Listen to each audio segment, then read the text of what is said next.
You know, I originally wasn't even really into Mahou Shoujo anime, at least not until recently. I think it picked up right around the time where all the trashy Mahou Shoujo anime came about. You know, Mahou Shoujo Site, Magical Girl Raising Project, those types of Mahou Shoujo series that tried to capitalize on how edgy Madoka Magica was, only to flop for whatever reasons, whether it be to too much edge or the failure of executing well on a premise. Sailor Moon only came around on a day I had nothing to do. That and someone said that Sailor Moon can beat Goku, and ooh boy, does Sailor Moon beat Goku. And Madoka was out when I wasn't deep into anime news, so I never seriously got around to that. Not only that, but when I was a youngin', I only watched stuff that came on Toonami and Cartoon Network, so stuff like Beyblade up to Gurren Lagann, which can really tell you how little anime I really got to around that time. Despite me pretty much growing up in a household that allowed me to praise anime to the high heavens. That being said, there is a reason for this entire prelude, that being to explain that I have not watched a single episode or read a single chapter of Cardcaptor Sakura in my life.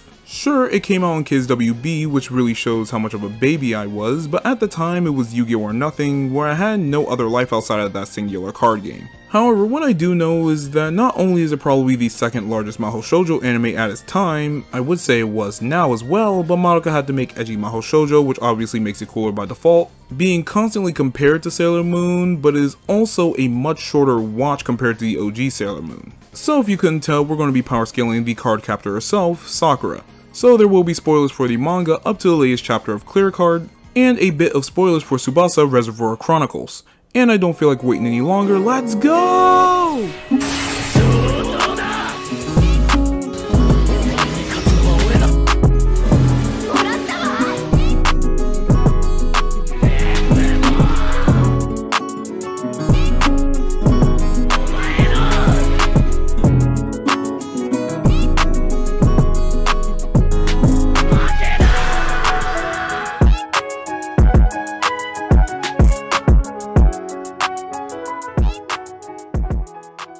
Now when I start scaling a series I never scaled before, something I usually do is go to Versus Wiki, just to get a general overview of what that character is actually capable of. However, even though we all know that Versus Wiki is about as reliable as graffiti on a bathroom stall in a gas station as certain other people went out of the way to call out, they still do give a general estimate that's within the realm of believability. All you would have to do is just make a few tweaks, actually read the series yourself, and then boom, you have some actual calculations and actual feats to go off of instead of just this. But there was one problem here. There was not a single page for Sakura at all. It was as barren as the Sahara, no signs of life anywhere. The most I got was a post on someone else's blog that acted like one, but there was a problem with that as well, as that was that Sakura was insanely lowballed early on, even throughout portions of Clear Card. He got the multitude of hacks down, which my god we will get into later, but this is just egregious. I mean, saying that Sakura is only building level up to Clear Card is most definitely incorrect, especially when there are things like Karo stating that the Earth card is strong enough to shake the entire city apart, and a amped Wind card was able to blow away all of the mist in the city, saying the words, "Man, Sakura seems like she should be around building level." Yeah, that doesn't sound right. And that is exactly why we only skim through the Versus Wiki articles before doing the scaling ourselves, just to make sure it's all correct.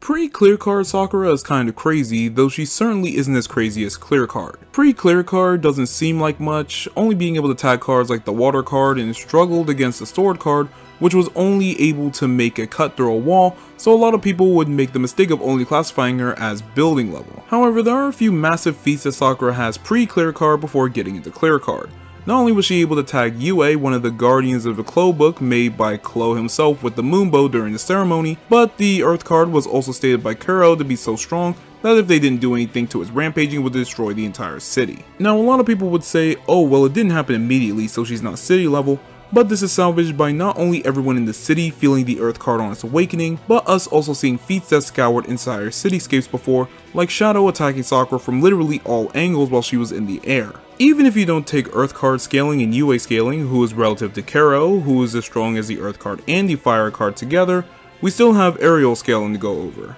Ariel, half of the reincarnation of Clo Reed, had magic that was so massive that he was able to create a solar eclipse to force the entire city into instant slumber. This is crazy not only because of the fact that he can casually cancel out his own magic that Sakura has access to, forcing Sakura to make amped versions of the cards aptly named Sakura cards, but he also had such a massive amount of magic that even when making that solar eclipse, everyone was surprised that he needed someone stronger than him to split his magic apart into two. Even with this, Kero even stated previously in the arc that Clove's magic was so powerful that even if he died, his magic would still be potent long after, which is also consistent with Yuko's statement when she starts talking about Clove near the end of Tsubasa towards the clones. Not only that, but this is also helped out by the fact that throughout this arc, Ariel continuously stated that Sakura was getting stronger with each card she altered. Now, while we don't have an exact multiplier of how strong Sakura gets with each Sakura card, probably because this is a shoujo series or something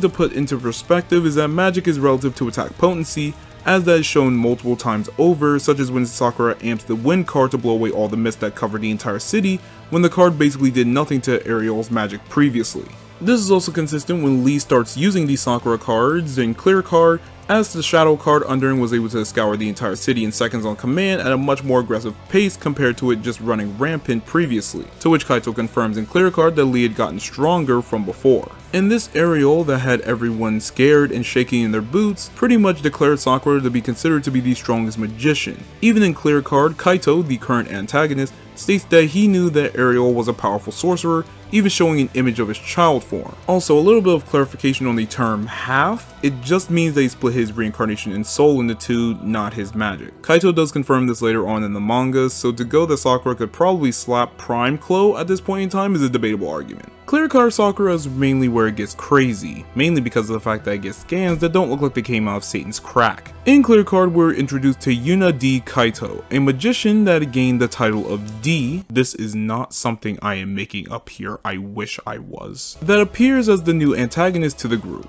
Kaito is shown to be a straight menace, being considered to be vastly stronger compared to every other magician around him, with the series going so far as to have Ariel, a person Sakura had just fought previously and stated she was stronger than him, stating that Kaito was someone that Sakura might have trouble with. This is impressive considering the fact that Sakura at this point in the series is not only stronger than Ariel, but was stronger while significantly nerfed due to Lee having the Sakura cards. Not only did Kaito shake Ariel in a spiritual confrontation, but Kaito was also prepared for Ariel's level of strength as to enact his master plan. He stated that it was something that Prime Clove Reed couldn't even accomplish. Sakura, who was making her own clear card, something that was stated was occurring because her magic was out of control, was basically doo-doo farts compared to Kaito. And the Sakura, who makes only a few more cards, has the ability to jump in strength to move in Kaito's stop time and react to him using his time stop. As for a reference of how large this jump in power is, the reason it was stated that Lee took the Sakura cards away from her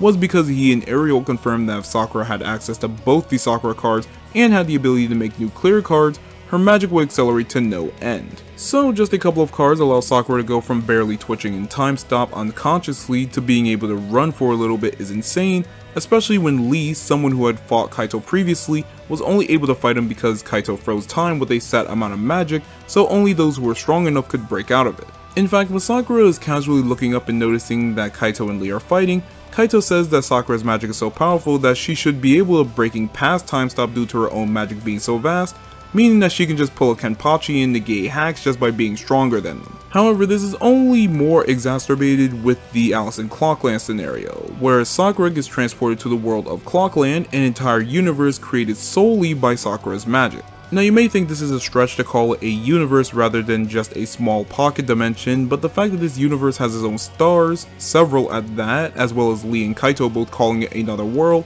it's pretty obvious that it would be meaning a universe rather than something that's maybe a city block or even a planet size. Even when Lee gets into contact with the mirror card, the mirror refers to where he is as the edge of this world, implying even further that it isn't just a planetary sized dimension. And this is all because she willed it to happen, as the universe replies to Sakura directly and is even stated by Kaito himself. And if you still think this is a stretch, in Reservoir Chronicles, Feiwan was able to destroy an infinite amount of universes and timelines throughout the multiverse that Lee, Kurogane, and Fei were all going through and finding Tsubasa's wings with a clone Sakura that he had created. And this is crazy because even here, he doesn't state that he surpassed Clove Reed, but only states that he only surpasses Clove once he breaks a law of the world that stops the dead from being revived, only to be stopped by the original Sakura and the clone Sakura, who both state that their powers have the ability to surpass time-space. So with this Feiwan considering himself to be weaker than Clove, this same Clove Reed, after being reincarnated as Ariel,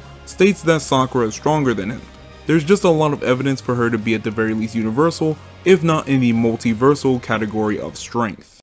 Now the thing about Sakura is that despite having several statements and feats that show off her strength, she basically has nothing for speed feats. Sure, early Sakura was able to dodge lightning from the Thunder card at point blank range, as well as being considerable to the Light card which manipulates light, but that's really it. We do know that she could be, and most likely is, faster than Light, but there isn't really anything to confirm that aside from the statement that Sakura grows stronger with every card she makes. And since we don't know exactly how much of a multiplier that is, we don't really have anything aside from feats from cards like a nerfed Shadow controlled by Lee being able to tag an entire city all in the same panel, and Sakura with Flight was able to tag a much stronger clear card Shadow while smaller. Also, Momo and Kaito are both surprised that Sakura was able to quick cast Siege before Kaito could use his time magic. You could say that Lee did warn her ahead of time and she had a bit of time to react, but Kaito's time stop is seemingly instantaneous, so Sakura reacting to Kaito's time stop seems even more crazy, with Clo scaling far above all the Clo cards and Kaito scaling above him. Though if you do want something crazy, you can just say that Sakura moved within stop time, which gives her immeasurable speed, but whatever.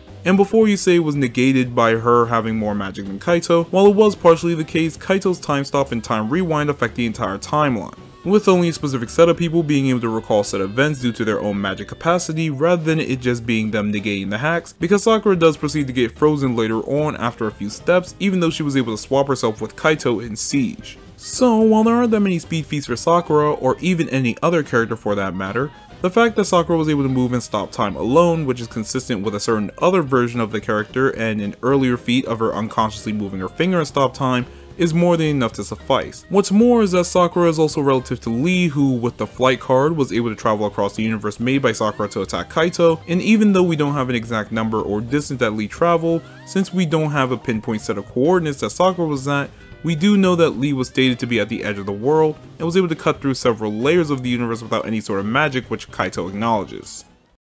Alright, let's run down the list of Sakura hacks, cause oh boy are there a lot. Shadow manipulation with the Shadow, future sight and precog with Clo magic, making a mirror of herself with a reflection in the mirror, making people disappear in BFR with the erase, weapon mastery with the sword, recreations of the past with record, reflecting attacks with reflect, containment with secure, flight with jump and flight. There's so many different things she has access to, and even if we don't give her anything like that, Sakura follows Bleach logic, where a character can just resist hacks if they're stronger than their opponent, such as when Sakura is able to resist Ariel's spell to force her to sleep since she had magic that was relative to or higher than his own, and is even able to move within Kaito's time freeze twice, once when she froze everyone and the other when he fought Lee. I would give you the entire list of hacks, but I can just link that blog post I was talking about earlier, the only correct thing on that post, and you'll see exactly what she has access to. And if you're too lazy to click the link, here you go. Yep, that's a lot. However, the other somewhat influential hack she has is the card's elemental resistances. Each card has its own element and attributes that can be used and abused in some way, shape, or form, but because of that, specific cards have direct counters that even Sakura uses against them when she goes to capture them. They even follow the real world principles of said elements, such as when Sakura traps a water card in the freezer in the school to have it frozen before capturing it, or when the wind card only enlarges the flames of the fire card in early card captor. But the biggest thing she has regarding hacks is her staff, which allows her to transform objects into different cards that she can utilize the powers of later. Using this ability to capture, she is able to convert the Clo cards as well as her own clear cards from beings of magic into cards that she can use to either attack with or gain the attributes of. For example, with Fly, the first instance with it being a giant bird, but upon its capture, Sakura was able to use it with her staff to fly and maneuver through the air. Now this may not seem impressive at first since these instances in the first arc were already from beings that were turned into cards prior, but throughout Clear Card this is much different. Throughout Clear Card it is pretty blatantly shown that Sakura can pretty much do this with anything that's magic, ranging from the trees running in her school track field to even images in her own dreams. Not only that, but she's also able to amp cards that were already created via transformation and overriding their contracts, being able to increase the power of Wendy to be able to scour the entire city while sick and about to pass out. She even has the weird stuff like resistance to temporal manipulation, as she could remember what had happened after Kaito was able to turn back time. And on top of that, Clo magic is just insanely powerful, as even Clo, who simply thought of Yuko waking up after death in Reservoir, ended up bringing her back to life by stopping her time. This wasn't something he actively went out of his way to do, he did it just by accident and cursed himself for doing it, and Sakura just scales above that for whatever reason. Now going over every single card in hacks that Sakura has access to is in a video in and of itself, so while I did go over quite a bit, just know that what I went over is barely scratching the surface of Sakura's arsenal. Thank you for watching me talk about another Mahou Shoujo series. I'm low-key thinking that I want this to be my shtick here, just power scaling Mahou Shoujo. They always have the most insane abilities for no reason, and it's so funny watching someone go, "Man, this girl gets beat by a bag of leaves," and then completely destroying their worldview by throwing up one panel that would throw everything under their reasoning under the bridge. I originally thought it would be just way higher, mainly because of the Versus Wiki thingy, but because I am a Yu-Gi-Oh player at heart and refuse to read past the first 5 words, I was sufficiently humbled, at least before the last couple of chapters of Clear Card. I know I only briefly mentioned Reservoir Chronicles, only mentioning it every now and again, but that is because I was mainly focusing on Cardcaptor Sakura and Clear Card, rather than focusing too much on one crossover when the original series does have its own little bit of scaling. I might do an in-depth video on Reservoir Chronicle scaling, but despite me going over how we're only going to go over Cardcaptor here, it is still technically canon to this, so I can't just ignore this for too much longer. There will be more Mahou Shoujo series that will be gone over in the future, since there is one series that I'm just now getting into and really want to get into for a long time, but that will be topic for another day. Anyways, out-of-pocket scaling out of the way, there's always another video planned after the introduction of power scaling new series, so there's going to be something later on, but you'll know what it is when I get to it. That being said, be sure to like and subscribe if you enjoyed the video, or leave a fat dislike and an angry comment telling me why power scaling Mahou Shoujo series is stupid, stinky, and outright brain dead, and ciao.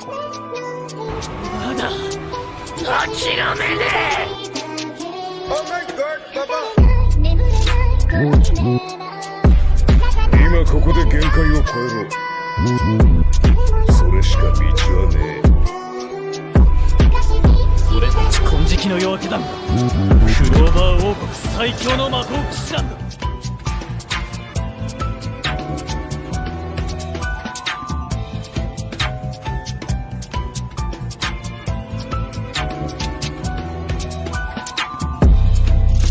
Whoop, whoop.